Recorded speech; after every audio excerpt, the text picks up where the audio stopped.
நீங்கள் zero balance account யூடியூப்பில் பார்த்து ஓப்பன் பண்ணிருந்தீங்க அப்படின்னா உங்களுக்கு தான் இந்த வீடியோ ஸ்கிப் பண்ணாமல் நீங்கள் பார்த்தீங்கன்னா அப்போ தான் உங்களுக்கு புரியும். உங்களோட பிராபலத்தை தெரிஞ்சுக்குவீங்க. நீங்களும் இதெல்லாம் சிக்கல்லேருந்து தப்பிச்சுக்குவீங்க. இல்லை அப்படின்னா எனக்கு தெரியாது, சோழி முடிஞ்சிச்சு உங்களுக்கும். இந்த வீடியோ பார்த்துருக்க எல்லாருக்கும் வணக்கம். இந்த வீடியோவில் நம்ம என்ன பார்க்க போகிறோம் அப்படின்னு பார்த்தீங்க அப்படின்னா, ஜீரோ பேலன்ஸ் அக்கௌண்ட்டுனால எவ்வளோ பிரச்சனை வருது அப்படிங்கிறத இந்த வீடியோவில் நம்ம பார்க்க போகிறோம். 4 வருஷத்துக்கு முன்னாடி, அதாவது சுமார் 2020 நான் ஒரு வீடியோ போட்டிருப்பேன். நீங்கள் போய் பார்த்தீங்கன்னா தெரியும். கரூர் வைஸ்யா பேங்க்ல ஜீரோ பேலன்ஸ் அக்கௌண்ட் ஓப்பன் பண்ணால் என்ன இஷ்யூ வரும் அப்படின்னு சொல்லி நான் ஒரு வீடியோ போட்டிருக்கேன். நீங்கள் செக் பண்ணி பாருங்கள். ஏன்னா 4 வருஷத்துக்கு முன்னாடி நான் அந்த வீடியோ போட்டேன். இப்போ அகைன் அதே வீடியோவை தான் இதுவும், அதாவது 4 வருஷத்துக்கு முன்னாடி நான் ஓப்பன் பண்ணது, அதனால் என்ன பிரச்சனை வரும் அப்படின்னு சொல்லி போட்டிருந்தேன். அந்த பேங்க் அக்கௌண்ட் வந்து பார்த்தீங்கன்னா எனக்கு அப்போவே மைனஸ் அமௌண்ட் போட்டுக்கிட்டே இருந்தாங்க. நான் அப்படியே விட்டுட்டேன். ஏன்னா அந்த இமெயில் இதெல்லாம் அப்படியே விட்டுட்டு போயிட்டேன். இப்போ அந்த என்ன பிரச்சனை நடக்குதுன்னா பெரிய பிரச்சனையாக மாறி போச்சு. அதுதான் இந்த வீடியோவில் தெரிஞ்சுக்க போகிறோம். இந்த வீடியோ ஸ்கிப் பண்ணாமல் பாருங்கள். நீங்கள் எங்கேயாவது, அதாவது எந்த பேங்க்லையாவது ஜீரோ பேலன்ஸ் அக்கௌண்ட் ஓப்பன் பண்ணியிருந்தீங்கன்னா இந்த வீடியோ ஸ்கிப் பண்ணாமல் பாருங்கள். இல்லை அப்படின்னா உங்களுக்கு தான் ஆபத்து. நிறைய 2020 பார்த்தீங்க அப்படின்னா நம்ம ஒரு 2000, அதாவது என்னோட ஒரு சின்ன கதையை சொல்கிறேன். அதுக்கப்புறம் நான் உங்கள்கிட்ட வந்துடுறேன் டாப்பிக்கு. 2019 வரலும் பார்த்தீங்கன்னா நான் ஒரு யூடியூப் சேனல் வச்சிருந்தேன். அதாவது யூடியூப் தொடங்கினதுலேருந்து வச்சிருந்த ஒரு சேனல், அதை டெர்மினேட் பண்ணிட்டாங்க அப்படின்ட்டு. ஏன்னா ஒரு சில டாப்பிக்கு வந்து அப்படின்னு ஒரு சில காப்பிரைட் கம்யூனிஸ்ட் ஸ்ட்ரைக்கு கொடுத்து டெலிட் பண்ணிட்டாங்க. அப்புறம் என்ன செய்யறதுன்னு தெரியாமல் 2020 தான் தொடங்கின சேனல் தான் இந்த சேனல். அப்போ என்ன கண்டென்ட் எடுக்கிறது அப்படிங்கிறது எனக்கு தெரியல, ஒன்றும் புரியல. அப்படி இப்போ தான் சரி நம்ம ஜீரோ பேலன்ஸ் அக்கௌண்ட் எல்லாரும் போட்டிருந்தாங்க. யாரும் இந்த ஜீரோ பேலன்ஸ் அக்கௌண்ட்னால என்ன ப்ராப்ளம் வருதுங்கிறது தெரியாமல் அப்படிங்கிறதுனால தான் நம்ம அந்த ஒரு டாப்பிக்கில் கண்டென்ட் எடுக்கணும் அப்படிங்கிறதுனால தான் ஜீரோ பேலன்ஸ் அக்கௌண்ட்டை நான் ஓப்பன் பண்ணேன் முதல்ல. இதெல்லாம் இங்கே இருந்தால் தொடங்குவது என்னோட அழிவு ஆரம்பம்னு வச்சுங்களேன். கோடாக் மஹேந்திரா பேங்கு, கரூர் வைஸ்யா பேங்கு, இந்த மாதிரிலாம் நம்ம வீடியோ போட்டிருக்கோம். நீங்கள் செக் பண்ணி பாருங்கள். ஆக்சிஸ் பேங்க்கு, இந்த இதெல்லாம் ஓப்பன் பண்ணியிருக்கேன். இது சம்மந்தமாக வீடியோவும் போட்டிருக்கேன். அதையும் இப்போ செக் பண்ணி பாருங்கள். 4 வருஷத்துக்கு முன்னாடி போட்டிருக்கேன். இப்போ என்ன செஞ்சேன்னா, இப்போ நான் வந்து அந்த ஆக்சிஸ் பேங்க் வந்து பார்த்தீங்கன்னா அடுத்த 1 இயரில் வந்து பார்த்தீங்கன்னா அவங்க அக்கௌண்ட்டே க்ளோஸ் பண்ணி விட்டாங்க. அதை வந்து எந்த ஒரு மைனஸ் எதுவுமே நம்ம போடலை, நம்மளும் விட்டுட்டோம். நம்மளே போய் நானே அந்த பிரான்ச்சுக்கு சம்மந்தப்பட்ட பிரான்ச்சுக்கு போனேன். இது மாதிரி நான் பேங்க் அந்த வெரிஃபை பண்ண சொன்னாங்க. அதை வெரிஃபை பண்ணலான்னு வந்திருக்கேன். இல்லைங்க அது அக்கௌண்ட் க்ளோஸ் ஆயிடுச்சுங்க, நீங்கள் தனியாக தான் பணம் கட்டி ஒரு 10,000 பணம் கட்டணும்னு சொன்னாங்க. ஹெச்டிஎஃப்சிக்கு போனேன். அவங்களும் அதே இதை சொல்லிட்டாங்க. சரி ரைட் அப்படின்னு விட்டேன். ஏன்னா ஹெச்டிஎஃப்சி நான் வீடியோ போடவே இல்லை. நான் உள்ளெல்லாம் போனேன். ஆனால் வந்து அக்கௌண்ட்லாம் ஓப்பன் பண்ணேன். ஆனால் 10,000 பணம் கட்ட சொல்லாமல் அப்பயே அவங்க வந்து இது பண்ணிட்டாங்க. சரி நைட்டு அதை விட்டுட்டேன். அதை வீடியோ போடலை, விட்டுட்டேன். இதுக்கு போனேன், கோடாக் மஹேந்திரா பேங்க்கு போனேன். அது வந்து இன்னமும் ஆக்டிவில் தான் இருக்குது. ஆனால் ஜீரோ பேலன்ஸ் தான். அங்கேயுமே ஒரு சிக்கல் இருக்குது. அதையும் சம்மந்தமாக வீடியோ போட்டிருக்கேன். அதையும் செக் பண்ணி பாருங்கள். ஆனால் இந்த கரூர் வைஸ்யா பேங்க் வந்து பார்த்தீங்க அப்படின்னா தாவாதையில் கட்டுறது மாதிரி நானே போய் மாட்டிக்கிட்டேங்கிற மாதிரி, நானே போய் எனக்கு சுருக்குச்சிக்கிட்ட மாதிரி இருக்குது. இப்போ நான் அந்த வீடியோவில் சொல்லியிருப்பேன் உங்களுக்கு. நீங்கள் போய் பார்த்தீங்கன்னா தெரியும். பேங்கை யூடியூப்பில் உங்களை மாதிரி தான் நான் வீடியோ பார்த்து அக்கௌண்ட் ஓப்பன் பண்ணி அதனால் என்ன பிரச்சனை வரும்னு சொல்லி வீடியோ எடுக்கலாம் தான் நம்ம போனது. அதாவது அக்கௌண்ட் ஓப்பன் பண்ணேன், எல்லாம் பண்ணேன், டேரெக்டாக போனேன், விசிட் பண்ணேன். ஜீரோ பேலன்ஸ் அக்கௌண்ட் வந்து பார்த்தீங்கன்னா ஓப்பன் பண்ணிட்டேன். ஆனால் வந்து நீங்கள் வந்து எனக்கு ஏடிஎம் கார்டு வீட்டுக்கு வந்துருச்சு. இதை ஆக்டிவேட் பண்ணேன். ஏடிஎம் கார்டு ஆக்டிவேட் பண்ணேன்னா நான் எனக்கு பக்கத்தில் உள்ள கேவிபி பேங்க்கு இப்போ ஏடிஎம் போனேன். அங்கே போனால் அந்த ஏடிஎம் கார்டை கொடுத்தோன்னே சொல்லிடுச்சு, நீங்கள் பிரான்ச்சுக்கு போய் நீங்கள் வெரிஃபை பண்ணுங்கன்னு சொன்னாங்க. சரின்ட்டு வெரிஃபை பண்ண போனேன். சரி ஜீரோ பேலன்ஸ் அக்கௌண்ட் தானேன்ட்டு. சரி நான் அப்போவே நான் வந்து பார்த்தீங்கன்னா அந்த வீடியோவில் இதை தான் சொல்லியிருப்பேன். சரி நாங்கள் போய் நான் என்னோட ID proof, Aadhaar card, PAN கார்டை வாங்கி வெரிஃபை பண்ணிக்கிட்டாங்க. நான் சொல்ல அதுக்கப்புறம் வெரிஃபை பண்ணிக்கிட்டு அதுக்கப்புறம் என்ன சொல்கிறாங்க, நீங்கள் பணம் கட்டணும்னு சொல்லிட்டாங்க. பணம் கட்டணுமா? இது ஜீரோ பேலன்ஸ் அக்கௌண்ட் தான். இது ஜீரோ பேலன்ஸ் அக்கௌண்ட்டே இல்லைன்ட்டாங்க. இல்லைங்க அப்படி தாங்க நான் ஓப்பன் பண்ணேன். நீங்கள் ஓப்பன் பண்ணதாங்க ஜீரோ பேலன்ஸ் அக்கௌண்ட்டு, கம்பல்சரி பணம் கட்டி ஆகணும், இல்லாட்டி மைனஸில் விட்டுருவோம்னு சொல்லிட்டாங்க. இதை தான் அந்த வீடியோவில் நம்ம சொல்லியிருப்போம். இப்போ வந்து பார்த்தீங்கன்னா அதுக்கப்புறம் மாதம் 250 ரூபா அப்படியே பெனால்ட்டி போட்டுக்கிட்டே வந்தாங்க. யூஸ் பண்ணாத அக்கௌண்ட்டுங்க. நான் அந்த இதுதான் பண்ணேன், வேறு எதுவுமே பண்ணல. 1 ரூபா நான் அதுக்கு இங்கேருந்து அங்கே போடவும் இல்லை, அங்கேருந்து இங்கே போடவும் இல்லை. வந்து பார்த்தீங்க அப்படின்னா திருப்பி வந்து பார்த்தீங்க அப்படின்னா இந்த மாதிரியே சொல்லிக்கிட்டு மைனன்ஸாக போடவும். ஏன்னா அந்த கேவிபி லைட்டு என்னமோ ஒரு அப்ளிகேஷன் அதை வச்சுருந்தேன். அதில் தான் எனக்கு இந்த மைனஸாக வர மாதம் செக் பண்ணி பார்ப்பேன். அப்போ பார்க்கல இப்படி மைனஸாக வந்துக்கிட்டே இருக்காமல் இது சம்மந்தமாக வீடியோ கூட போட்டிருக்கேன். செக் பண்ணி பாருங்கள். நீங்கள் இந்த வீடியோ பார்த்து கூட பாருங்கள், இல்லாட்டி நான் மேலே லிங்க் கொடுக்குறேன்.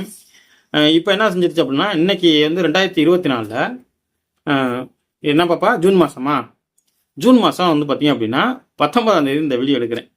இன்றைக்கி வந்து பார்த்தீங்க அப்படின்னா எனக்கு நேற்றுக்கு வந்து அமேசான் கிரெடிட் கார்டு வந்து ஃப்ரீன்னு சொல்லி எலிஜிபிள் போட்டிருந்தாங்க. அது சம்மந்தமாக அவங்க கால் பண்ணாங்க.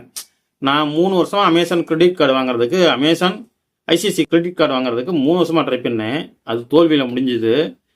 எதுவுமே இல்லை, கார்டு வாங்க முடியல. ஆனால் இப்போ வந்து பார்த்தீங்க அப்படின்னா அவங்க கால் பண்ணி எனக்கு வந்து இது மாதிரி சொன்னாங்க. ஒரு சில இன்ஸ்ட்ரக்ஷன்ஸ் கொடுத்தாங்க. அதை நான் அடுத்த வீடியோ போடுறேன் பாருங்கள்.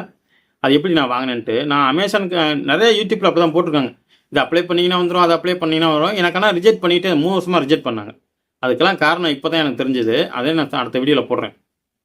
இப்போ இந்த வீடியோக்கு வருவோம். அவங்க வந்து சம்மந்தமாக என்ன சொன்னாங்க, இந்த மாதிரி கிரெடிட் கார்டுக்கு உங்களுக்கு வெரிஃபை பண்ண வருவாங்க அப்படின்னு சொன்னாங்க. சரி, இவ்வளோ நம்ம கிரெடிட் கார்டெலாம் நம்மளை தேடி வருது. சரி, நம்ம சிவில் ஸ்கோர் எவ்வளோ இருக்குது அப்படின்னு சொல்லி பார்க்கலாம் அப்படின்னு சொல்லிட்டு நம்ம அதாவது வந்து நம்ம அமேசான் கஸ்டமர் இருக்கார்லேயே வந்து பார்த்தீங்கன்னா நம்மளோட இதெல்லாம் நம்பர் கேட்டிருந்தாங்க. அது ஆல்ரெடி அவங்கள்ட்ட இருக்குது. அதை நம்ம எந்த ஒரு டாக்குமெண்ட்டும் அவங்க கேட்கல.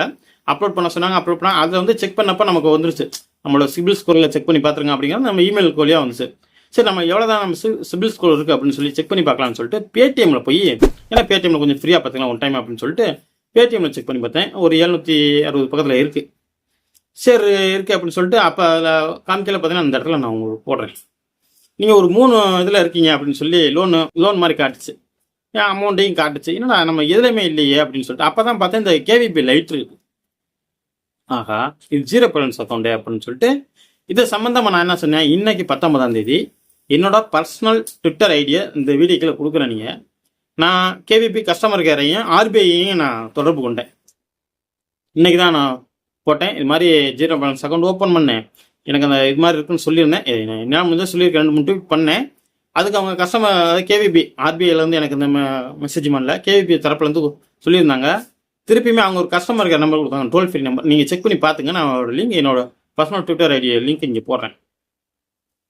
அவங்க வந்து பார்த்தீங்க அப்படின்னா ஒரு இது நம்பர் கொடுத்தாங்க, டோல் ஃப்ரீ நம்பர். அது கால் பண்ணி, அதாவது இந்த 2024 நான் உங்களுக்கு சொல்லியிருந்தேன் வீடியோ பண்ணியிருந்தப்பா, ஏன்னா இது பெரிய இஷ்யூவாக மாறிடுமோ, நம்ம மேலே பெரிய கடன் சுமந்துருமோ அப்படின்னு சொல்லிட்டு அன்னைக்கு வந்து ஆர்பிஐ இந்த அளவுக்கு நடவடிக்கை எடுக்கல. அப்படிங்கிறதுனால நான் மொபைல் நம்பரை சேஞ்ச் பண்ணிட்டேன். பட் என்ன மொபைல் நம்பர் கொடுத்தேன்னு இப்போ எனக்கு ஞாபகம் இல்லை. இமெயில் என்ன கொடுத்தேன்னு எனக்கும் இப்பவும் சரியாக ஞாபகம் இல்லை. அதனால் நான் என்ன செஞ்சுட்டேன், அது மொபைல் நம்பரை விட்டுட்டேன். அப்படியே அந்த இமெயில் போயிடுச்சு. ஏன்னா ரீசார்ஜ் பண்ணாமல் விட்டுருந்த மொபைலை, அதெல்லாம் விட அதுவாக போயிடுச்சு. அதுக்கப்புறம் வந்து இப்போ பார்த்தீங்க அப்படின்னா அவங்க கேட்டாங்க, அதோட என்கிட்ட வந்து அந்த அக்கௌண்ட் நம்பர் வந்து அப்போதைக்கு நான் சேவ் பண்ணியிருந்தேன். அந்த மெசேஜில் சேவ் பண்ணி வச்சுருந்தேன். அந்த நம்பரை மட்டும் பார்த்து எடுத்து இதை கஸ்டமர்கிட்ட டோல் ஃப்ரீ நம்பர்கிட்ட ஒரு 30 நிமிஷம் பேசினேன்.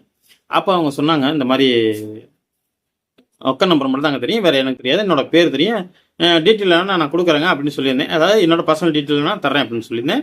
அதையும் நான் கொடுத்தேன். இது மாதிரி சொன்னேன், இந்த மாதிரி என்ன பேர் இருக்குன்ட்டு.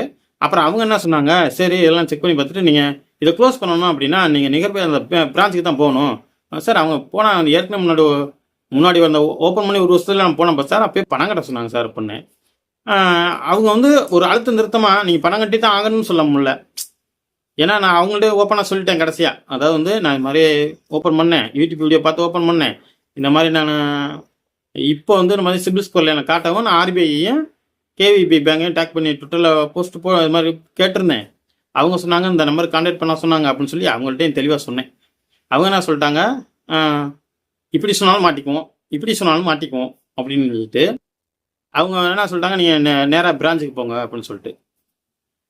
ஏன்னா இவங்க பேசுகிறதே அழுத்தம் திருத்தமாக இருக்காங்க. நான் அந்த சின்ன கிளிப்பை போடுறேன். இந்த இஷ்யூ எப்போ முடியுதோ அதுக்கப்புறம் நான் ஃபுல் ஆடியோ போடுறேன். நான் அவங்கள்ட்ட பேசின ஃபுல் ஆடியோ வச்சுருக்கேன். ஒரு அழுத்தம் திருத்தமாக சொல்கிறாங்க. ஏன்னா இது ஆர்பிஐ ரூல்ஸ் எப்படி அவங்க கடைப்பிடிக்கிறது இல்லை பழகுது. என்ன பண்ணுறதுன்னு புரியல எனக்கு. ஏன்னா இப்போவும் நான் ஃபுல்லாக அவங்க சொல்லிடுவேன். நான் ஒரு நம்ம கம்ப்ளீட் ஆர்பிஐட்ட கொடுக்குறம்போது நம்ம கொஞ்சம் கவனமாக இருக்கணும். அனைத்துமே வெளியிடக்கூடாதுன்னு நினைக்கிறேன். சொல்கிறார், நீங்கள் பிரான்ச்சுக்கு போங்க, க்ளோஸ் பண்ணோம்னா அங்கே தான் போகணும். இவரே கேட்டார், என்னோட பேன் கார்டு சொல்லுங்கள், ஆதார் கார்டு சொல்லுங்கன்ட்டு. ஆதார் கார்டு கேட்டார். எதுக்குன்னு நான் கேட்டேன். எனக்கு அக்கௌண்ட்டை க்ளோஸ் பண்ணணுமே, எதுக்குங்க நீங்கள் இதை கேட்குறீங்கன்னு. இல்லை அதெல்லாம் வெரிஃபை பண்ணணும். ஏற்கனவே வெரிஃபை பண்ணதுனால தான் அவ்வளோ நமக்கு பணம் இதாக இருக்குது. அதனால் இல்லைங்க எனக்கு க்ளோஸ் தான் பண்ணணும். அப்போ நீங்கள் அங்கே தான் போகணும், அங்கே தான் நீங்கள் போய் இது பண்ணணும் அப்படின்னாங்க. சார் அங்கே போனால் பணம் கட்ட சொல்கிறாங்களா சார் அப்படின்னு சொன்னேன்.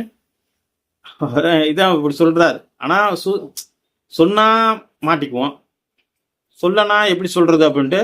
ஏன்னா அவரும் தப்பிச்சுக்கணும் அப்படின்னு பார்க்குறாரு. இந்த நிலைமையில போயிட்டுருக்கு. நீங்கள் 0 பேலன்ஸ் அக்கௌண்ட் ஓப்பன் பண்ணீங்க அப்படின்னா உடனே நீங்கள் போய் உங்களோட எந்த பேங்க்கில் அக்கௌண்ட் ஓப்பன் பண்ணீங்க, உங்களோட பேங்க் அக்கௌண்ட் ஆக்டிவேட்டாக இருக்கான்னு பாருங்கள். முதல்ல உங்கள் சிபில் ஸ்கோரை பாருங்கள். முதல்ல ஃப்ரீயாக இருக்குது. பேடிஎம்மில் பார்த்தீங்க அப்படின்னா ஃப்ரீயாக பார்த்துக்கலாம். அதில் போய் செக் பண்ணி பாருங்கள். சிபில் ஸ்கோர் இருந்துச்சு அப்படின்னா சிபில் ஸ்கோரில் காட்டுவாங்க. நீங்கள் முன்னாடி ஒரு இமேஜ் பார்த்துருப்பீங்க. பேடிஎம்மில் பார்த்தது தான். அந்த இதில் நான் உங்களுக்கு போட்டிருக்கேன். இல்லை அப்படின்னா மறுபடியுமே ஒரு தடவை போட்டு விட்றேன் பாருங்கள். என்ன பண்ணலாம் அப்படிங்கிறது எனக்கு ஒன்றும் புரியல. நீங்கள் என்ன உங்களோட கருத்துக்களை நீங்கள் இந்த வீடியோக்குள்ள சொல்லுங்கள். நான் உங்கள் கருத்துக்களை நான் நிறையா தெரிஞ்சுக்கணும் விரும்புகிறேன். ஏன்னா அப்போ தான் உங்களுக்கு எப்படி இருக்குது அப்படிங்கிறத எனக்கு தெரியும். இல்லை எல்லாரும் சேர்ந்து கூட ஒன்றா போகலாம். இல்லை நீங்களும் கூட என்னோட ட்விட்டர் அக்கௌண்ட்டில் போய் நீங்கள் கூட ரீட்வீட் பண்ணுங்கள், வாய்ப்பு இருக்குது. உங்களோட பிரச்சனையும் சொல்லுங்கள், வாய்ப்பு இருக்குது. இதெல்லாம் பார்த்தீங்க அப்படின்னா அதாவது ஒரு அதிகப்படியான நம்பர் கம்ப்ளைண்ட் பண்ணையெல்லாம் பார்த்தீங்கன்னா ஆர்பிஐ டேரெக்டாக வருவாங்க. அவங்கள்ட்ட நம்ம குறைய சொல்லி தீர்த்துக்கலாம்.